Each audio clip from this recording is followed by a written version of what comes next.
স্বাগতম আমাদের computer hardware এবং নেটওয়ার্কিং ট্রেডে। আজকে আমাদের আলোচনার টপিক ডাটা কমিউনিকেশন মোড ও নেটওয়ার্ক টপোলজি। আপনাদের সাথে আছে আমি তরুণ দেবনাথ, ইনস্ট্রাক্টর বন্ধু কম্পিউটার ট্রেনিং সেন্টার, রাজশাহী থেকে। ডাটা কমিউনিকেশন মোড আলোচনা করার আগে আমাদের একটা টপিক দেখতে হবে, সেটি হলো ডাটা ট্রান্সমিশন স্পিড। তো ডাটা ট্রান্সমিশন স্পিড বলতে আমরা যেটি বুঝি সেটি এক জায়গা থেকে অন্য জায়গাতে আমার যে ইনফরমেশন ট্রান্সফার হচ্ছে, অর্থাৎ এক কম্পিউটার থেকে অন্য কম্পিউটারে যে ডাটা ট্রান্সমিশনের যে হার, তাকে আমরা বলছি আমাদের ডাটা ট্রান্সমিশনের স্পিড। এই ট্রান্সমিশন স্পিডের আরেকটা নাম হলো ব্যান্ডউইথ। আমরা প্রায় কথায় কথায় বলে থাকি যে আমার ব্যান্ডউইথটা কত বা আপনার ব্যান্ডউইথটা কত। তো অর্থাৎ ব্যান্ডউইথ বলতে কিন্তু আমরা এই জিনিসটা বুঝবো যে ডাটা ট্রান্সমিশনের স্পিড কত। তো নিশ্চয়ই যার এই ব্যান্ডউইথের পরিমাণটা যত বেশি হবে তার ডাটা ট্রান্সমিশন স্পিডটা তত ফাস্ট হবে, অর্থাৎ সে কিন্তু তত ফাস্ট রেটে ডাটা ট্রান্সমিশন করতে পারে। আমরা বলি যে ইন্টারনেটের ব্যান্ডউইথ কত, অর্থাৎ ইন্টারনেট কত ফাস্ট আমরা ইন্টারনেটটা অ্যাক্সেস করতে পারবো বা ইন্টারনেটের মাধ্যমে আমরা ডাটাগুলোকে পাঠাতে পারবো। তো সাধারণত এইটা যে এককে মেজার করা হয় তার নাম হলো বিট পার সেকেন্ড। এই হিসাবেই আমাদের ব্যান্ডউইথ মেজার করা হয়। তো বিট পার সেকেন্ড নিশ্চয়ই আপনারা বুঝতে পারছেন, বিট পার সেকেন্ড অর্থাৎ প্রতি সেকেন্ডে কয়টা করে বিট সে ট্রান্সফার করতে পারছে, এটাকেই বলছি আমরা ব্যান্ডউইথ বিট পার সেকেন্ড। তো এই ডাটা ট্রান্সমিশন স্পিডের উপর ভিত্তি করে আমাদের কমিউনিকেশন গতিকে আমরা তিনটা ভাগে ভাগ করতে পারি। একটা হলো আমাদের ন্যারো ব্যান্ড, আর একটা হচ্ছে আমাদের ভয়েস ব্যান্ড, এবং তৃতীয়টা হলো আমাদের ব্রডব্যান্ড। তো ন্যারো ব্যান্ড যেটা আছে, ন্যারো ব্যান্ডে যে কাজটা হয় সেটা হচ্ছে 300 বিট পার সেকেন্ড পর্যন্ত আমাদের ডাটা ট্রান্সফার করা সম্ভব হয় ম্যাক্সিমাম, এবং এক্ষেত্রে ন্যূনতম 45 থেকে শুরু হয়। ন্যারো ব্যান্ডের ডাটা স্থানান্তরের গতি সবচেয়ে কম হয়ে থাকে। ধীর গতি সম্পন্ন যেসব ক্ষেত্রে আমাদের ডাটা ব্যবহার করার দরকার হয়, যেমন টেলিগ্রাফের ক্ষেত্রে, এই ক্ষেত্রে আমরা ন্যারো ব্যান্ডের ডাটা ট্রান্সমিশন স্পিডটা ব্যবহার করে থাকি। এরপরে আছে আমাদের ভয়েস ব্যান্ড। তো ভয়েস ব্যান্ডে আমাদের ডাটা ব্যান্ডের যে ট্রান্সমিশন রেট সেটা হলো আমাদের 9600 বিট পার সেকেন্ড পর্যন্ত হয়ে থাকে। সাধারণত ল্যান্ড টেলিফোনে বেশি ব্যবহার করা হয়। তো ল্যান্ড টেলিফোনে বেশি ব্যবহার করা, আমার নামটা খুব ইজিলি মনে থাকবে, দেখেন ভয়েস ব্যান্ড। তো ভয়েস ব্যান্ডের ভয়েস শব্দের অর্থ কি? আমাদের কথা বলছি, আমাদের এই যে ভয়েস, এটা হচ্ছে আমাদের ভয়েস ব্যান্ড। তো আর ভয়েস ব্যান্ডে সাধারণত আমাদের যে ল্যান্ড টেলিফোনে বেশি আমাদের ব্যবহার করা হচ্ছে, অর্থাৎ ল্যান্ড টেলিফোনে কিন্তু আমরা ভয়েস ট্রান্সমিট করে থাকি, অনলি ভয়েস ট্রান্সমিট করা হয় ল্যান্ড টেলিফোন থেকে।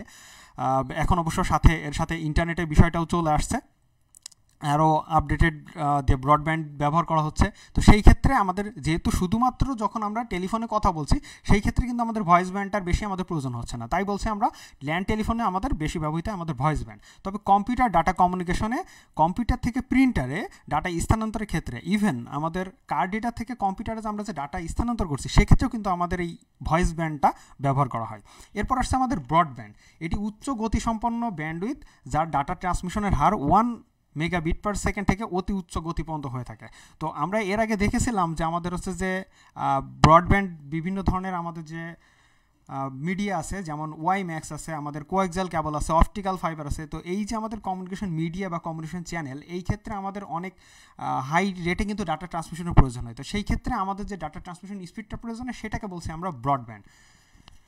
এছাড়া আমাদের স্যাটেলাইট কমিউনিকেশন আছে এবং মাইক্রোওয়েভ কমিউনিকেশন প্রভৃতি ক্ষেত্রেও কিন্তু আমাদের এই ডাটা ট্রান্সমিশন স্পিডটা ব্যবহার করা হয়ে থাকে। তো এরপর আসছে আমরা কমিউনিকেশন যে মোড, সরাসরি কমিউনিকেশন মোডে চলে যাচ্ছি। তো কমিউনিকেশন মোড আসলে অনেকগুলো ফ্যাক্টরের উপর ভিত্তি করে কিন্তু কমিউনিকেশন মোড তৈরি করা হয়, অর্থাৎ এর ক্লাসিফিকেশনটা করা হয়। যেমন আমরা যদি বলি যে ডাটা ট্রান্সমিশন ডিরেকশন, অর্থাৎ ডাটা ট্রান্সমিশন কোন দিক থেকে কোন দিকে হবে, এইটার উপর যদি আমি চিন্তা করে বলি, তখন তাকে বলছি আমরা সিমপ্লেক্স মোড। তো এই সিমপ্লেক্স মোডে আমাদের ডাটা ট্রান্সমিশনের ক্ষেত্রে আমার সবসময় এক জায়গা থেকে একদিকে ডাটা কিন্তু আমার একদিকে ফ্লো করবে, সেটা হচ্ছে আমাদের সিমপ্লেক্স মোড। তো সিমপ্লেক্স মোডে আমাদের একটা সেন্ডার শুধুমাত্র ডাটা পাঠাতে পারবে এবং যে আমার রিসিভার আছে সে শুধুমাত্র ডাটা রিসিভ করতে পারবে। এক্ষেত্রে তাদের মধ্যে আর যে রিসিভার আছে সে কিন্তু আমাদের ডাটা সেন্ড করতে পারবে না, অর্থাৎ ডাটা একদিকে যাবে। তো এর উদাহরণ হিসেবে আমরা বলতে পারি যে আমাদের কিবোর্ড বা মাউস থেকে আমরা যে ডাটাটা পাঠাচ্ছি কম্পিউটারে, এটা হচ্ছে আমাদের সিমপ্লেক্স মোড অফ কমিউনিকেশন, অর্থাৎ এই সিমপ্লেক্স মোডে কিন্তু আমাদের কমিউনিকেশন হচ্ছে। অর্থাৎ সিমপ্লেক্স মোডের আমাদের কিছু সুবিধাও আছে, কিছু অসুবিধা আছে। তো আমি একটু সুবিধাটা দেখি, সেটা হচ্ছে সিমপ্লেক্স মোডে স্টেশনটি কমিউনিকেশন চ্যানেলের ফুল ব্যান্ডউইথকে ব্যবহার করতে পারে, ফলে একসাথে আমাদের হিউজ পরিমাণ ডাটা ট্রান্সমিশন সম্ভব হয়।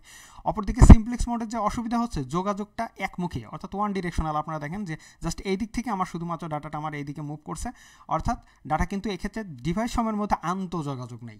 আন্তঃযোগাযোগ সম্পর্কে আমি একটা কথা বলবো, সেটা হচ্ছে যে আমরা যখন কথা বলি, একটু চিন্তা করে দেখেন, আপনি যখন কথা বলছেন, আপনার সামনে যে মানুষটা আছে, আপনি কথা বলা শেষ হলে কিন্তু সে কথা বলা শুরু করে। আদারওয়াইজ কিন্তু দুইজনের কথা কিন্তু একটা মিসম্যাচ তৈরি হয়, কেউ কারো কথা বুঝতে পারে না। যখন দুইজন একই সাথে কথা বলা হয়, তখন কিন্তু দেখবেন যে, খেয়াল করে দেখবেন যে কেউ কারো কথা বুঝতে পারে না।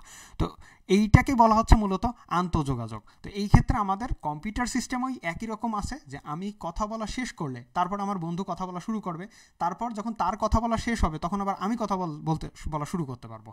এইভাবে যদি আমাদের কমিউনিকেশনটা হয়, সেটা কিন্তু মোস্ট ইফিসিয়েন্ট এবং খুব দক্ষতা সম্পন্ন একটা কমিউনিকেশন এস্টাবলিশ করা সম্ভব হয়। আমরা মানুষ এইভাবে কথা বলে থাকি। কম্পিউটারেও আমরা এই ধরনের সিস্টেম বা এই ধরনের টেকনোলজিগুলো নিয়ে আসছি, অর্থাৎ বিটের শুরুতে, কথাবার্তা বলার শুরুতে কিছু আমরা করি কি, একটা ইনফরমেশন যে একটা প্যাকেট আকারে পাস হবে, তো প্যাকেটের শুরুতে আমরা কিছু ইনফরমেশন অ্যাড করে দিই, যেটা নির্দেশ করে যে এটা হচ্ছে প্যাকেটটা শুরু হয়েছে। আবার তার শেষেও কিছু নতুন করে একটা বিট সিনক্রোনাইজেশন অ্যাড করে দিই, যেটা নির্দেশ করে যে আমাদের কমিউনিকেশনটা শেষ হয়েছে। তো এই যে আমাদের কমিউনিকেশন যে সিস্টেম, যেই আমাদের সিনক্রোনাইজেশন প্রসেস, এই একটার পর প্যাকেটের পর আরেকটা প্যাকেট যাচ্ছে, এইভাবে যে আমাদের কমিউনিকেশন যে হচ্ছে, এই যে বিটের মাধ্যমে আমাদের যে সিনক্রোনাইজ করে নিচ্ছি, এটাকে বলছি আমরা বিট সিনক্রোনাইজেশন প্রসেস। তো এর পরে যেটা আমাদের টপিকটা হচ্ছে, পরের টপিক হলো আমাদের half duplex mode. Half duplex মোডে যাওয়ার আগে আমি বলি, আপনাদের যাদের শিক্ষার্থীদের, আপনাদের যাদের টপিকে বুঝতে কোনো বিষয়ে সমস্যা আছে বা আপনার জানার আছে, লাইভ চলাকালীন সময়ে আপনারা এখানে কমেন্ট করতে পারেন, আমি অবশ্যই আপনাদের প্রশ্নের অ্যান্সার দেওয়ার চেষ্টা করব। এরপর হচ্ছে আমাদের half duplex mode of communication. এই ব্যবস্থায় ডাটা স্থানান্তরের ক্ষেত্রে উভয় দিক থেকে ডাটা প্রেরণ করা যায়, অর্থাৎ দুই দিক থেকে ডাটা কিন্তু আপনি প্রেরণ করতে পারবেন। এই টার্মিনাল থেকে আপনি এই টার্মিনালে, বা এই নোড থেকে এই নোডে আপনি ডাটা ট্রান্সমিট করতে পারবেন, আবার এই নোড থেকেও আপনি এই নোডে ট্রান্সমিট করতে পারবেন। আগেটা যেমনটা হয়েছিল, শুধু কিবোর্ড পাঠাতে পারছিল কম্পিউটারে, কিন্তু কম্পিউটার কিন্তু কিবোর্ডকে আর কোনো কিছু করতে পারছিল না, অ্যাকনোলেজ করতে পারছিল না বা পাঠাতে পারছিল না। তো এই ক্ষেত্রে যেটা হচ্ছে যে, দুইটা টার্মিনাল প্রত্যেককে ইনফরমেশন পাঠাতে পারবে, রিসিভ করতে পারবে, but not at the same time, একই সময় কিন্তু করতে পারবে না। তো এই হাফ ডুপ্লেক্স মোডের এটা হচ্ছে একটা সুবিধা আছে, যে হাফ ডুপ্লেক্স মোডে উভয় ডিভাইসই ডাটা প্রেরণ এবং গ্রহণ করতে পারে, এবং ডেটা ট্রান্সমিশনের সময় কমিউনিকেশন চ্যানেলে যে ফুল ব্যান্ডউইথ আছে, অর্থাৎ আমার যে ফুল ব্যান্ডউইথ বলতে আমি যেটা বোঝাচ্ছি, যে আমার যে ফুল যে ব্যান্ডউইথ ধরি আমরা 512 kbps, অর্থাৎ 512 kbps এর ফুলটাই কিন্তু আমি ডাটা পাঠানোর ক্ষেত্রে ব্যবহার করতে পারছি। এক্ষেত্রে আমার কোনো অংশ আমাদের ডাটা পাঠানোর বা রিসিভ করার ক্ষেত্রে কিন্তু আমার ব্যবহার হচ্ছে না। আবার ঠিক যখন আমি রিসিভ করছি, তখন কিন্তু সেই ফুল ব্যান্ডউইথে রিসিভ করতে পারছি। তো এটা আমাদের হাফ ডুপ্লেক্স মোডের একটা সুবিধা। হাফ ডুপ্লেক্স মোডের আরেকটা মেজর অসুবিধা হচ্ছে, যে যখন হাফ ডুপ্লেক্স মোডে একটা ডিভাইস ডাটা ট্রান্সমিট করতেছে, তখন কিন্তু আরেকটা ডিভাইসকে ওয়েট করতে হচ্ছে। অর্থাৎ এ যখন ডাটা পাঠাবে, তখন এর যদি আমার ডাটা পাঠানোর প্রয়োজন থাকে, তাও কিন্তু সে পারবে না, তাকে আগে স্টপ হয়ে থাকতে হবে, যে ডাটা আগে কমপ্লিটলি আসবে, দেন তারপরে সে ডাটাটা পুনরায় সেন্ড করতে পারবে। অর্থাৎ এই যে অপেক্ষা করতে হচ্ছে, এই কারণে একটা বিলম্ব তৈরি হচ্ছে। আপনারা দেখেন, এই হাফ ডুপ্লেক্স মোডের আমাদের উদাহরণ হলো আমার ওয়াকি টকি আপনারা দেখে থাকবেন, আমাদের দেশের যারা পুলিশ আছেন, তারা কিন্তু এই ধরনের, তাদের হাতে এক ধরনের মোবাইল টাইপের এক ধরনের ডিভাইস পাওয়া যায়। তো এটা নাম হচ্ছে আমাদের ওয়াকি টকি। এইটা দিয়েই কিন্তু তারা এক জায়গা থেকে আরেক জায়গায় কমিউনিকেশন করেন, এবং তারা খেয়াল করে দেখবেন যে তারা কথা বলে, একজন যখন কথা বলে তখন অন্যরা কথা শোনে। তারপরে এখানে কিছু বাটন আছে, জাস্ট একটা বাটন প্রেস করে ধরে থাকলে সেটা দিয়ে আমাদের কথা পাস হচ্ছে। এরপরে আবার আরেকটা কথা শোনার জন্য সে দেখা যাচ্ছে যে অ্যানাদার একটা মেথড অ্যাপ্লাই করছে। তো এই ছিল আমাদের half duplex mode of communication. নিশ্চয়ই বুঝতে পারছেন যে যেহেতু এটা হাফ ডুপ্লেক্স, পরেরটা হচ্ছে আমাদের full duplex mode of communication. তো এই ব্যবস্থায় ডাটা স্থানান্তরের ক্ষেত্রে একই সময়ে উভয় দিক থেকে ডাটা প্রেরণ এবং গ্রহণ করা যায়। উভয় দিক থেকে আমরা ডাটা প্রেরণ এবং গ্রহণ করতে পারবো।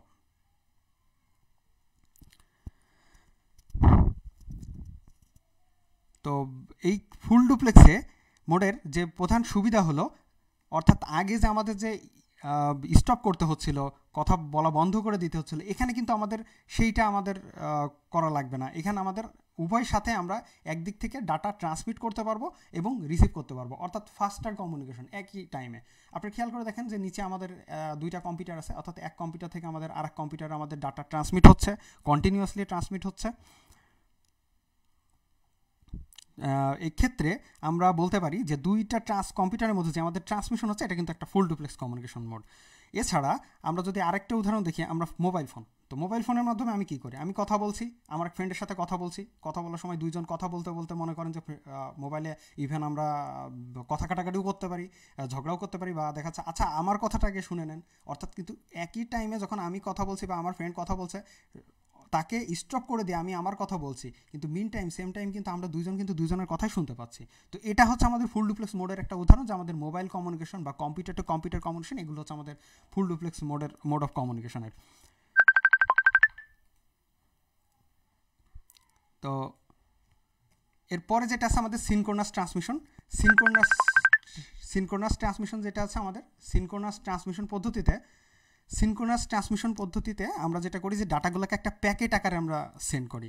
অর্থাৎ যে ডাটা ট্রান্সমিশন ব্যবস্থায় প্রেরক স্টেশন প্রথম ডাটাকে কোনো প্রাথমিক স্টোরেজ ডিভাইসে সংরক্ষণ করে নেওয়ার পরে ডাটাগুলোকে ক্যারেক্টার বা ব্লক আকারে ভাগ করে প্রতিবারে একটি করে ব্লক আমাদের ট্রান্সমিট করে থাকে, তো সেটাকে বলছে আমরা সিনক্রোনাস পদ্ধতিতে। অর্থাৎ এই ক্ষেত্রে ডাটাগুলো আমাদের প্যাকেট আকারে আমাদের শুধু এক জায়গা থেকে অন্য জায়গায় পাস হবে। তো এই প্যাকেটের আমি মিন টাইম একটু আগে বিট সিনক্রোনাইজেশন প্রসেসটা বলার সময় আমি একটা বিষয় মেনশন করেছি, সেটা হচ্ছে যে একটা জায়গা থেকে ডাটা যখন অন্য জায়গায় আমার ট্রান্সমিট হচ্ছে, নিশ্চয়ই আমার বুঝতে হবে যে প্যাকেটটা কখন শুরু হচ্ছে এবং প্যাকেটটা কখন শেষ হচ্ছে। অর্থাৎ শুরুর জন্য আমরা আলাদা কিছু বিট প্যাটার্ন রেডি করে রাখছি এবং শেষ হওয়ার জন্য আলাদা কিছু বিট প্যাটার্ন ইউজ করছি। অর্থাৎ প্রথম বিট প্যাটার্নটা দিয়ে আমরা যেটা বোঝাচ্ছি সেটা হচ্ছে আমাদের ফার্স্টার দিকে আমাদের যাচ্ছে, এবং দ্বিতীয় যেটা আমাদের বিট প্যাটার্নটা ছিল সেটা দিয়ে আমার বোঝাচ্ছে যে আমাদের এটা হচ্ছে টেলার্স ইনফরমেশন, অর্থাৎ হেডার আর টেলার।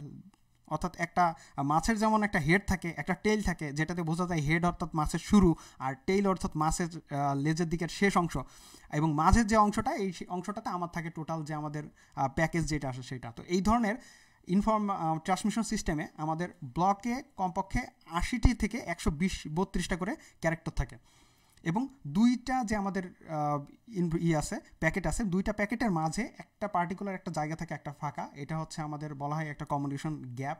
তো এই যে আমাদের গ্যাপ থাকে, এই গার্ড ব্যান্ড থাকে, এখানে কিছু গ্যাপ থাকে। তো এই যে গ্যাপটা আছে বা বিরতি আছে, এই সময় গ্যাপ, টাইম স্ট্যাম্পও বলে অনেক সময়, এই টাইম স্ট্যাম্পে যেটা করা হয় আমাদের এটাকে সমান রাখা হয়, উভয় ক্ষেত্রে সমান রাখা হয়। অর্থাৎ একটা বিট প্যাটার্ন কমপ্লিটলি শেষ হওয়ার পরে দেন আর একটা প্যাকেট মনে করেন যে সমান হচ্ছে। তো এইভাবে আমাদের সিনক্রোনাস ট্রান্সমিশন পদ্ধতিটা চলে থাকে। এরপরে হচ্ছে আরেকটা ট্রান্সমিশন পদ্ধতি আছে সিনক্রোনাসের পরে অ্যাসিনক্রোনাস ট্রান্সমিশন পদ্ধতি। আমি একটু রিমাইন্ডার করাতে চাচ্ছি আপনাদেরকে যে ডাটা যখন আমরা ট্রান্সমিশনের ডিরেকশন নিয়ে কথা বলছিলাম, অর্থাৎ ডাটা কোন দিক থেকে কোন দিকে ফ্লো হচ্ছে, এর যে দিক আছে, এই দিকের উপর ভিত্তি করে আমরা 3টা ভাগে ভাগ করেছিলাম, simplex, half duplex, full duplex. আর যখন আমরা কথা বলছি ট্রান্সমিশন ওয়ে নিয়ে, সেটা হচ্ছে যে কীভাবে ডাটা ট্রান্সমিট হচ্ছে, অর্থাৎ প্যাকেটগুলোকে কীভাবে আমরা এক জায়গা থেকে অন্য জায়গায় ট্রান্সমিট করছি, এর উপর ভিত্তি করে ডাটা কমিউনিকেশন মোটটা 3 ভাগে বিভক্ত।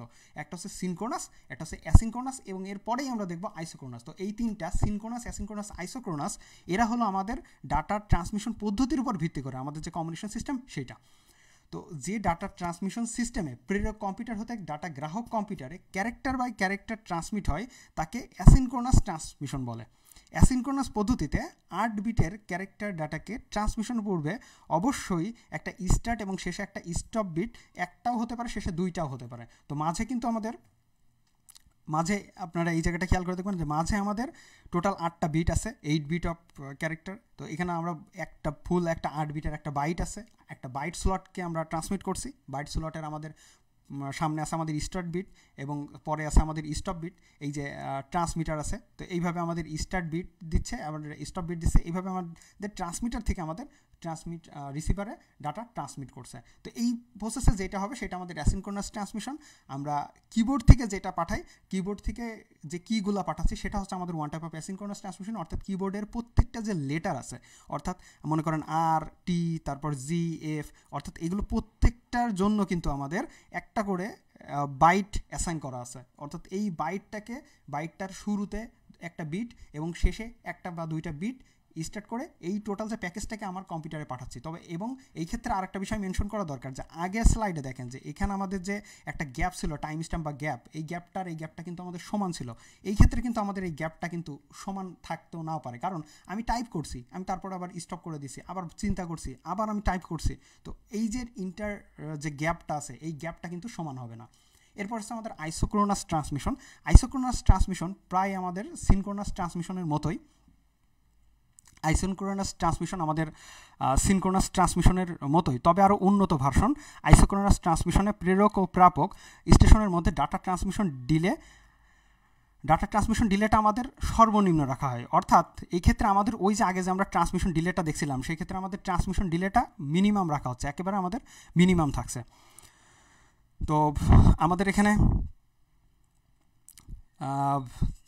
অনেকেই আর কি স্টুডেন্টরা প্রশ্ন করছে যে ফুল ডুপ্লেক্স মোড কি। আসলে ফুল ডুপ্লেক্স মোড আমি একটু আগেই আলোচনা করে আসছি, যেটা একই সময়ে আমাদের রিসিভও করতে পারে, ডাটা রিসিভও করতে পারে, আবার ডাটা পাঠাতেও পারে। সেইটাকে বলছি আমরা, সেই ধরনের কমিউনিকেশন সিস্টেমকে ফুল ডুপ্লেক্স কমিউনিকেশন সিস্টেম বলছি। তো এরপরে আমরা চলে যাচ্ছি যে নাম্বার অফ ইউজারের উপর ভিত্তি করে আমাদের কমিউনিকেশন মোডটাকে আমরা কয় ভাগে ভাগ করতে পারি, নাম্বার অফ ইউজারের উপরে ডিপেন্ড করে। তো নাম্বার অফ ইউজার আমাদের উপর ডিপেন্ড করে আমাদের কমিউনিকেশনকে এক্ষেত্রে 3টা ভাগে ভাগ করা যায়, এক্ষেত্রেও 3টা, অর্থাৎ ইউনিকাস্ট। প্রথমটা হলো ইউনিকাস্ট। তো আমি প্রথমে ইউনিকাস্টটা বলি। ইউনিকাস্ট হচ্ছে পয়েন্ট টু পয়েন্ট বা 1-to-1 ট্রান্সমিশন মোড, অর্থাৎ একটা পয়েন্ট থেকে আরেকটা পয়েন্টে আমাদের যে ট্রান্সমিশন মোড সেটা হলো আমাদের ইউনিকাস্ট। অর্থাৎ অনেকগুলো ইউজার থাকবে, আপনারা দেখেন, খেয়াল করে দেখেন, এখানে আমাদের একটা নোড আছে, অর্থাৎ লাল নোডটা আমাদের পাঠাতে চাচ্ছে সবসময় সবুজ নোডকে, এবং এর ভিতরে অনেকগুলো হলুদ নোড আছে, যারা কিন্তু আমাদের ইনফরমেশন, এই নোড থেকেগুলো কিন্তু আমাদের এখান থেকে যে ডাটাটা ট্রান্সমিট করছে সেই ডাটা ট্রান্সমিশনে কিন্তু তারা কিন্তু আমাদের পাচ্ছে না, অনলি যে সবুজ নোডটা আছে তাকে কিন্তু সে ট্রান্সমিট করছে। অর্থাৎ আমি যখন কাউকে ফোন করি, আমি যখন আমার কোনো ফ্রেন্ডকে ফোন করি, আমি যখন আমার বাবাকে ফোন করি বা মাকে ফোন করি, তো এই ক্ষেত্রে আমার যে হচ্ছে মোডস অফ কমিউনিকেশন সেটা হচ্ছে কিন্তু আমাদের পয়েন্ট টু পয়েন্ট কমিউনিকেশন বা 1-to-1 ট্রান্সমিশন, অর্থাৎ একজন থেকে একজন বা এক পয়েন্ট থেকে আরেক পয়েন্ট, সেটা হচ্ছে আমাদের ইউনিকাস্ট। এই ক্ষেত্রে নেটওয়ার্কের নোড থেকে একটি প্রেরক কেবল একটি মাত্র প্রাপক নোডেই সিমপ্লেক্স পদ্ধতিতে পাঠাতে পারে, হাফ ডুপ্লেক্স পদ্ধতিতে পাঠাতে পারে বা ফুল ডুপ্লেক্স মোডে পাঠাতে পারে, কিন্তু কন্ডিশন একটাই যে কতগুলো নাম্বারের উপরে কাজ করছে, অর্থাৎ 1-to-1 ট্রান্সমিশন হচ্ছে কিনা। তো যখন এই ধরনের সিস্টেম নিয়ে আমরা কাজ করি, তখন এই উদাহরণগুলো দিতে গেলে বলতে পারি যে আমরা সুইচের মতো ডিভাইসগুলো, কারণ আমরা গতকাল দেখছিলাম যে সুইচটা কী করে, একটা ডিভাইস থেকে আরেকটা ডিভাইসকে জাস্ট কানেক্ট করে। তো এই ধরনের ক্ষেত্রে আমাদের যে ইউনিকাস্টের ট্রান্সমিশন ব্যবহার করা হয়ে থাকে। এরপর হচ্ছে আমাদের ব্রডকাস্ট হলো মূলত আমাদের point to multi point transmission system, অর্থাৎ এক থেকে একাধিক, এবং ইনএসেন্স বলতে গেলে যে একাধিক ঠিক না, একেবারে সবাই, অর্থাৎ যতগুলো আমাদের টার্মিনাল আছে সবাই, এইটা হচ্ছে আমাদের ব্রডকাস্ট কমিউনিকেশন সিস্টেম বা 1-to-all ট্রান্সমিশন মোড। কোনো নেটওয়ার্কে একটি প্রেরক নোড থেকে নেটওয়ার্কের সকল নোডে সিমপ্লেক্স মোডে ডাটা প্রেরণ করা হয়। ডাটা ট্রান্সমিশনে এরূপ মোডকে বলা হয় ব্রডকাস্ট। তো এই ব্রডকাস্টের উদাহরণটা আপনারা খেয়াল করে দেখেন যে গতকাল আমরা বলেছিলাম হাব, একটা অ্যানিমেশন আমি দেখিয়েছিলাম যে হাবটা কীভাবে আমাদের একটা পোর্ট থেকে আমাদের ইনফরমেশন নিচ্ছিল এবং সেটা গিয়ে প্রত্যেকটা পয়েন্টে সেটাকে কপি করে আমাদের প্রত্যেকটা নোডে পাঠিয়ে দিচ্ছিল। তো যারা গতকালকের লেকচারটা দেখেননি তারা আগে আমাদের ফেসবুক পেজ অথবা আমাদের skills.gov.bd ওয়েবসাইটে গিয়ে আপনারা প্রিভিয়াস যে লেকচারগুলো আছে সেগুলো সেখান থেকে দেখে আসতে পারেন। তো এছাড়া হাবসহ ব্রিজও কিন্তু আমাদের এই ডিভাইসগুলোতে ব্রডকাস্টের ট্রান্সমিশন করে থাকে। এরপর হচ্ছে মাল্টিকাস্ট। মাল্টি শব্দের অর্থ হচ্ছে যে অনেক, অর্থাৎ এক্ষেত্রে সবাই না, ব্রডকাস্টে যেমন সবাই আমাদের রিসিভ করতে পারছিল, এক্ষেত্রে কিন্তু আমাদের সবাই পারবে না। ব্রডকাস্টে আমি আরেকটা উদাহরণ দিই। ব্রডকাস্ট হচ্ছে আমাদের টেলিভিশন ব্রডকাস্ট, তারপর হচ্ছে আমাদের রেডিও ব্রডকাস্ট, এগুলো তো নামগুলো আমাদের সাথে পরিচিত আছে, কিন্তু এই যে ব্রডকাস্ট শব্দটা সাথে পরিচিত হলে আমরা কিন্তু জানি না যে আসলে ব্রডকাস্টটা কি। এরপর হচ্ছে আমাদের মাল্টিকাস্টে, যেটা হচ্ছে সিলেক্টেড কিছু পার্টিকুলার, যেমন মনে করেন যে আমরা হচ্ছে কমিউনিকেশন করতেছি, একটা কনফারেন্স করতেছি, অর্থাৎ আমরা এখানে দেখা যাচ্ছে ভিডিও কনফারেন্স করছি বা অডিও কনফারেন্স করছি। এই ধরনের কনফারেন্সে আমরা পার্টিকুলার সিলেক্টেড আমাদের কিছু ফ্রেন্ড আছে বা সিলেক্টেড আমাদের কিছু টিচার আছে যাদের সাথে অনলাইনে ক্লাস করছি। তো এই ধরনের কমিউনিকেশন যেগুলো হচ্ছে এগুলো হচ্ছে আমাদের মাল্টিকাস্ট, অর্থাৎ সবাই পাবে না, কিছু সংখ্যক আমাদের পাবেন। তো এরপরে যেটা আছে, পরের টপিকটাতে আমরা চলে যাচ্ছি, আমাদের আরেকটা টপিক, আজকের টপিক, সেটা হচ্ছে আমাদের নেটওয়ার্ক টপোলজি। নেটওয়ার্ক টপোলজি বলতে আমরা বুঝি, নেটওয়ার্ক টপোলজি হলো এমন একটি বিষয় যাতে নেটওয়ার্কের প্রত্যেকটি হোস্ট বা ডিভাইস একে অপরের সাথে কিভাবে যুক্ত থাকবে সেই সিস্টেমকে আমরা বোঝাবো। টপোলজিকে বিভিন্ন ভাগে ভাগ করা যায়, যথা bus topology, star topology, ring topology, mesh topology এবং ট্রি টপোলজি এবং হাইব্রিড টপোলজি। তো আমরা বিভিন্ন নাম দেখছি, bus topology, star, ring, mesh, tree, hybrid. আসলে নামগুলো অনেকটা আমাদের সাথে পরিচিত। তো আমরা দেখবো যে আসলে কীভাবে এই টপোলজিগুলো হয়েছে। মূলত নেটওয়ার্ক টপোলজিতে একটা নেটওয়ার্কে অনেকগুলো পোর্ট বা অনেকগুলো আমাদের নোড বা অনেকগুলো আমাদের কম্পিউটার হতে পারে বা দেখা যাচ্ছে বিভিন্ন ধরনের নেটওয়ার্ক ডিভাইসগুলো পরস্পরের সাথে যে স্ট্রাকচারে সংযুক্ত থাকে, যে প্যাটার্নে সংযুক্ত থাকে বা যে ডিজাইনে সংযুক্ত থাকে তাকেই বলছি আমরা নেটওয়ার্ক। এবং এই যে নেটওয়ার্ক টপোলজিটা আছে, এই নেটওয়ার্ক টপোলজিটা নিয়ে আমরা কাজ করবো যে কত টাইপের ডিজাইন করা যাইতে পারে। তো এটা হলো আমাদের নেটওয়ার্ক টপোলজি। এখন প্রথমে আসি বাস টপোলজিতে। বাস টপোলজিতে একটি ব্যাকবোন আমাদের থাকে। মূলত এই যে ব্যাকবোনটা আছে, আপনারা খেয়াল করে দেখতে পারেন যে আমাদের নিচে এখানে একটা ব্যাকবোন আছে আমাদের। তো এই যে আমাদের ওল যে ব্যাকবোন সিস্টেমটা আছে, এই ব্যাকবোনে আমাদের অনেকগুলো ট্রাঙ্ক আছে, ছোট ছোট এই যে আমাদের ট্রাঙ্কগুলো আছে। এই ব্যাকবোন কেবলের সাথে সকল হোস্ট সমযুক্ত থাকছে, অর্থাৎ এখানে যে হোস্ট 1, হোস্ট 2, 3, 4, 5, 6 এরকম হোস্টগুলো যুক্ত আছে। এবং এই প্রকার নেটওয়ার্কে এখান থেকে আমরা যদি এই কম্পিউটারকে একটা ইনফরমেশন পাঠাতে চাই, তাহলে সে যখনই এই ইনফরমেশনটা এই ব্যাকবোন ইউজ করে পাঠাতে পারবে। এটার সবচেয়ে প্রধান সুবিধা হলো এটা গঠন করা খুব সহজ। জাস্ট আপনারা একটা মনে করেন ব্যাকবোন ট্রাঙ্ক আছে, আপনি নিলেন এবং এর সাথে কানেকশন লাগাই দিলেন। তো এইভাবে কিন্তু আপনি মনে করেন যে বাস টপোলজিটা খুব ইজিলি ব্যবহার করতে পারেন। কিন্তু এর একটা প্রধান অসুবিধা হচ্ছে এতে আপনার খরচ যেমন কম হয়, যদি আপনার কখনো এই ব্যাকবোনটা ছিঁড়ে যায় বা কোনো কারণে নষ্ট হয়ে যায় বা কেটে যায়, তাহলে কিন্তু এই বাস টপোলজি কিন্তু বাকি যে নোডগুলো আছে তাদের সাথে কিন্তু কমিউনিকেশন করতে পারে না। তো এরপরে যেটা আছে আমাদের স্টার টপোলজি। স্টার টপোলজিতে একটি কেন্দ্রীয় নিয়ন্ত্রণ অংশ থাকে যাকে বলা হয় হাব বা সুইচ। এর সকল হোস্ট সংযুক্ত থাকে এবং এই সেন্ট্রাল থেকে সবগুলো পোর্টের সাথে আপনার কিন্তু কমিউনিকেশন করতে পারে। অর্থাৎ এখান থেকে যখন আপনি একটা ইনফরমেশন পাঠাচ্ছেন, এই সেন্টার সার্ভারকে পাঠাচ্ছেন বা হাবকে পাঠাচ্ছেন, এবং হাব সেটাকে প্রত্যেকটা কম্পিউটারে পাঠিয়ে দিচ্ছে। এবং যার জন্য ইনফরমেশনটা পাঠানো হয়েছে, এই ট্রান্সমিটার মনে করেন যে এই কম্পিউটার একে পাঠাতে যাচ্ছে, তাহলে এই প্যাকেটের সাথে এটাও মেনশন করে দিচ্ছে যে এই প্যাকেটের প্রাপক হচ্ছে অর্থাৎ মনে করেন আপনি আপনার কোনো ফ্রেন্ডকে চিঠি পাঠাচ্ছেন, তাহলে চিঠি পাঠালে চিঠিটা কোথায় যায়? এই আপনি চিঠি পাঠালেন, চিঠিটা চলে গেল এই যে ডাকঘরে। এবার ডাকঘর থেকে মনে করেন যে আপনার অনেকগুলো ফ্রেন্ড আছে, চিঠির উপরে আপনি লিখে দিলেন এটা আপনার এই ফ্রেন্ডের জন্য। অর্থাৎ আপনার ওই ডাকঘর থেকে সবগুলো পোস্টেই কিন্তু মনে করেন যে আপনার যাচ্ছে, কিন্তু চিঠিটা শুধুমাত্র আপনার এই পোস্টেই আসছে, এর জন্য কিন্তু অ্যাসাইন হচ্ছে এবং এই কিন্তু ওই চিঠিটা খুলতে পারবে। তো এটা নিয়ে আমি আবার পরে কথা বলবো যে এখানে আমাদের আরও অনেক কিছু বিষয় আছে। এটা আমাদের এই যে কম্পিউটার যে আমরা নেটওয়ার্ক বা দেখাচ্ছে কম্পিউটার হার্ডওয়্যার নিয়ে কথা বলছি, এটা মূলত আমাদের রিয়েল লাইফ থেকেই রিয়েলাইজ করে এই ধরনের টেকনোলজিগুলো তৈরি করা। তো কীভাবে মনে করেন যে এই যে কম্পিউটার আপনার যে উপরে চিঠির উপরে অ্যাসাইন করে দিচ্ছে বা কীভাবে দেখা যাচ্ছে যে কাজগুলো করছে, এগুলো নিয়ে আমরা কিন্তু বিস্তারিত আরও পরবর্তী যে আরও 2টা আমাদের থিওরি লেকচার আছে, তারপরেই চলে যাবো আমরা প্র্যাকটিক্যালে। তো সেখানে আমরা আলোচনা করব। তো এই স্টার টপোলজিতে আমাদের সেন্ট্রালি সাধারণত একটা হাব ব্যবহার করা হয়। এরপর আসছে আমাদের রিং টপোলজি। রিং টপোলজিতে প্রত্যেকটা কম্পিউটার একে অন্যের সাথে বৃত্তের ন্যায় সংযুক্ত থাকে। অর্থাৎ একটা রিং বলতে কি বুঝি আমরা? মূলত আংটি। তো আংটির স্ট্রাকচার কেমন হয়? গোল হয়, তো বা লুপস টাইপের হয়। এখানে প্রত্যেকটা কম্পিউটার একে অন্যের সাথে এমনভাবে যুক্ত থাকে যে তারা একটি রিং বা লুপের সৃষ্টি করে। এবং এই কম্পিউটার যদি এই কম্পিউটারকে ডাটা পাঠাতে চায়, তাহলে সে এই পথেও পাঠাতে পারে, এই পথেও পাঠাতে পারে। অর্থাৎ যদি কোনো কারণে এইটা যদি আমাদের নষ্ট হয়ে যায়, এই যে আমাদের লিঙ্কটা আছে কমিউনিকেশন লিঙ্ক, এইটাকে যদি আমাদের নষ্ট হয়ে যায়, তাহলে কিন্তু সে তখন এই দিক দিয়ে এই কম্পিউটারগুলোর মাধ্যমে কিন্তু এখান থেকে একে ডাটা পাঠাতে পারবে। তো এই ছিল আমাদের রিং টপোলজিতে। এই রিং টপোলজি আমাদের এইভাবে ডিজাইন করাটা অনেক সহজ। এবং এর সমস্যাই এটা যে যদি দুই সাইড থেকে এই কম্পিউটারে যদি এই লিঙ্ক যদি ব্রোকেন হয়, অর্থাৎ এখানে একটা ব্রোকেন হলে এখানে আর একটা যদি ব্রোকেন হয়, তাহলে কিন্তু কমিউনিকেশন কিন্তু আবার মিসম্যাচ হয়ে যাবে। অর্থাৎ এখান থেকে এই নেটওয়ার্কের থেকে এই নেটওয়ার্কে কিন্তু কমিউনিকেশন আর করা যাবে না। তো এই যে প্রসেসটা, এইভাবে আমাদের লিঙ্ক টপোলজিটা কাজ করে। এরপর আসছে আমাদের মেশ টপোলজি। মেশ শব্দের অর্থ হচ্ছে আমাদের জালি। তো মেশ টপোলজিতে নেটওয়ার্কে প্রত্যেকটা হোস্ট একে অন্যের সাথে সরাসরি যুক্ত থাকে। অর্থাৎ প্রত্যেকের সাথে আমাদের প্রত্যেকের একটা কমিউনিকেশন থাকবে, প্রত্যেকটা ডিভাইসের সাথে প্রত্যেকটার কমিউনিকেশন থাকবে। যে কোনো হোস্ট সরাসরি যে কোনো হোস্টের কাছে ডাটা পাঠাতে পারবে। অর্থাৎ আপনারা যদি খেয়াল করেন যে এর সাথে কোনটার সাথে আপনার কানেক্টেড, দেখেন এর সাথে এই কম্পিউটারের সাথে মনে করেন এই কম্পিউটারের কানেকশন, এই যে লিঙ্ক দিয়ে এটা কানেক্টেড, এই লিঙ্ক দিয়ে এটা কানেক্টেড, এই লিঙ্ক দিয়ে এটা কানেক্টেড, এই লিঙ্ক দিয়ে এটা কানেক্টেড, এই লিঙ্ক দিয়ে এটা কানেক্টেড। অর্থাৎ এর সাথে কিন্তু সবগুলো কানেক্টেড। আমি আরেকটা ধরেন এইটাই ধরলাম, তো এর সাথে এটা কানেক্টেড, এর সাথে এটা কানেক্টেড, এর সাথে এটা কানেক্টেড, এর সাথে এটা কানেক্টেড এবং এর সাথে এইটা কানেক্টেড। তো এই যে এইভাবে আমাদের প্রত্যেকটা কম্পিউটার কিন্তু প্রত্যেকের সাথে কানেক্টেড আছে। মেশ টপোলজির সবচেয়ে বড় ইফিসিয়েন্ট একটা ওয়ে হচ্ছে যে একটা কমিউনিকেশন লিঙ্ক যদি নষ্ট হয়ে যায়, তাহলে সেই ক্ষেত্রে অল্টারনেটিভ অনেকগুলো কমিউনিকেশন লিঙ্ক আছে। আপনি যে কোনো লিঙ্ক ব্যবহার করে এক কম্পিউটার থেকে অন্য কম্পিউটার ইজিলি ডাটা পাঠাতে পারেন। সেক্ষেত্রে যদি আমাদের ইন্টারাপ্ট হয় কোনো একটা কেবলে বা কোনো একটা লিঙ্কে, সেটাও কিন্তু আমাদের প্রবলেম হয় না।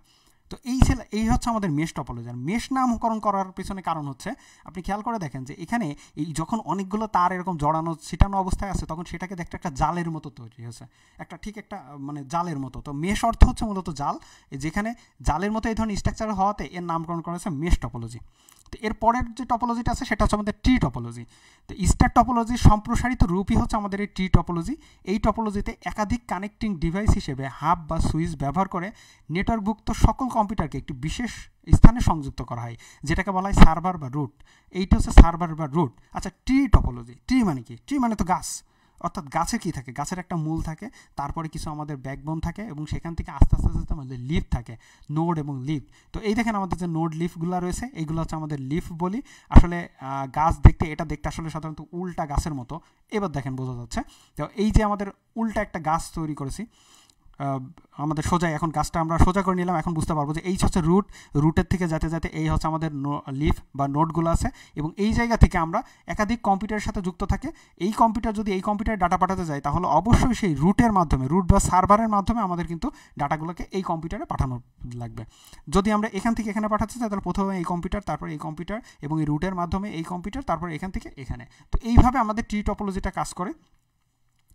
এই টপোলজি, আমরা যে টপোলজিগুলো দেখলাম এর মধ্যে আমাদের এখন আমরা দেখব যে হাইব্রিড টপোলজিটা কীভাবে কাজ করে। তো হাইব্রিড বলতে আমরা যেটা বুঝি যে বিভিন্ন জিনিসের সংমিশ্রণ, অর্থাৎ বাজারে যখন আমি সবজি কিনি তখন আমাদের কিন্তু বলি যে আমরা এটা হাইব্রিড সবজি কিনা, তারপর দেখা যাচ্ছে আমরা ফল কিনলে যে হাইব্রিড ফল কিনা। তো তার অর্থ হলো যে বিভিন্ন ফলের, ওই জাতীয় ফলের বিভিন্ন গুণাগুণ কিন্তু ওইটার মধ্যে উপস্থিত।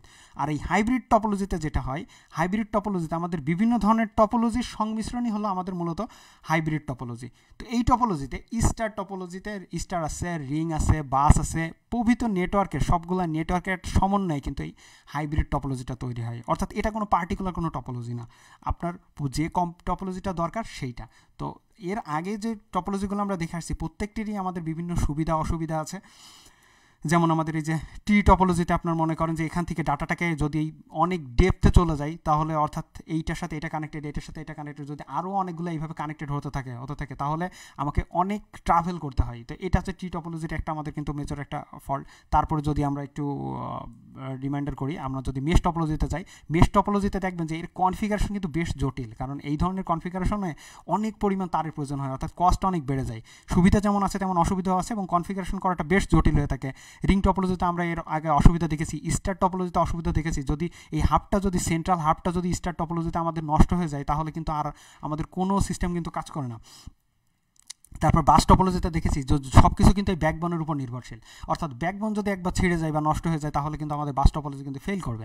তো এই যে আমাদের বিভিন্ন ধরনের ফল্টি যে ইস্যুগুলো আছে এইগুলাকে মাথায় রেখে আমরা যখন কাজ করি, মাথায় রেখে একটা নেটওয়ার্ক ডিজাইন করতে হয়। সেই ক্ষেত্রে আমাদের যে নেটওয়ার্ক যেখানে দরকার বা যেখানকার জন্য যে নেটওয়ার্কটা আমাদের পারফেক্ট একটা ওয়ে, সেই জায়গার জন্য আমরা ব্যবহার করি এই ধরনের হাইব্রিড টপোলজি। তার ভিতরে আমরা স্টার ব্যবহার করতে পারি, বাস ব্যবহার করতে পারি, রিং টপোলজি ব্যবহার করতে পারি। তো এই ধরনের হাইব্রিড টপোলজির একটা উদাহরণ হলো ইন্টারনেট, যেটা হচ্ছে আমাদের সব ধরনের টপোলজি নিয়েই কিন্তু আমাদের এই যে ইন্টারনেটটা তৈরি করা। তো এইভাবে আমরা এখানে আমাদের হাইব্রিড টপোলজিটা দেখলাম। এরপর হচ্ছে আমাদের হোমওয়ার্ক, বিভিন্ন ধরনের ডাটা কমিউনিকেশন মোডের সুবিধা এবং অসুবিধা নিয়ে আমরা একটি চার্ট তৈরি করতে বলেছি। অর্থাৎ আমরা যে ডাটা কমিউনিকেশন যে মোডগুলো আছে, অর্থাৎ ডাটা কমিউনিকেশনে আমাদের যে মোডগুলো দেখলাম, আমরা প্রথমে দেখলাম ডাটা ট্রান্সমিশন ডিরেকশনের উপরে ভিত্তি করে, অর্থাৎ সিমপ্লেক্স, তারপর হচ্ছে হাফ ডুপ্লেক্স, তারপর হচ্ছে ফুল ডুপ্লেক্স কমিউনিকেশন মোড। তারপরে দেখলাম আমরা কিভাবে আমাদের ডাটাটা ট্রান্সমিট হয়, সিনক্রোনাস, অ্যাসিনক্রোনাস এবং আমাদের আইসোক্রোনাস। এরপরে দেখলাম আমরা নাম্বার অফ ইউজার, অর্থাৎ আমাদের ব্রডকাস্ট, তারপর আমাদের পয়েন্ট টু পয়েন্ট কমিউনিকেশন, বা তারপর হচ্ছে আমাদের মাল্টিকাস্ট বা ইউনিকাস্ট। তো এই যে আমাদের হচ্ছে যে তিনটা বা আমাদের অনেকগুলো আমরা ডাটা কমিউনিকেশন মোড দেখলাম, এই মোডগুলোর প্রত্যেকটা মোডের আমরা একটা চার্ট তৈরি করতে হবে। অর্থাৎ এক চার্টের মধ্যেই যেখানে আমাদের 9টা মোডেরই আমরা সুবিধা অসুবিধা করসপন্ডিং আমরা লিখে ফেলতে পারবো। এবং এইগুলোর মধ্যে যদি আমি একটু জাস্ট অ্যাট এ গ্ল্যান্স যদি তাকাই তাহলে আমাদের টোটাল এই কমিউনিকেশন মোডটা আমরা ইজিলি বুঝতে পারবো। এছাড়া আপনারা চাইলে একটা টপোলজির উপরেও একটা এই ধরনের চার্ট তৈরি করতে পারেন। আসলে আমি প্রতিনিয়ত বলছি যে এই চার্টগুলো তৈরি করতে, যাতে করে চার্টগুলো তৈরি করতে গেলে আপনাকে স্টাডি করতে হবে, আর স্টাডি করলেই করলেই আপনি লেকচারটা বারবার দেখবেন, তারপরে আপনি নেট থেকে দেখা যাচ্ছে সার্চ করতে পারেন বা দেখা যাচ্ছে বিভিন্ন ধরনের বই দেখতে পারেন। তো এইগুলো করে যখন আপনি চার্ট তৈরি করবেন তখন ইজিলি কিন্তু আপনি বুঝতে পারবেন এবং আমাদের টপিকগুলো কিন্তু শিখতে পারবেন। তো এরপরে আমাদের ভিডিওটা যদি আপনাদের আরও প্রয়োজন হয়ে থাকে পরবর্তীতে আপনারা যখন দেখবেন তখন এইটা আবার পেতে আমাদের জাতীয় দক্ষতা বাতায়ন www.skills.gov.bd তে অথবা দক্ষতা বাতায়নের ফেসবুক পেজ www.facebook.com/skills.gov.bd তে গিয়ে আপনারা পুনরায় এই ভিডিওটি পেতে পারেন। আমাদের সাথে থাকার জন্য অসংখ্য ধন্যবাদ। ভালো থাকবেন।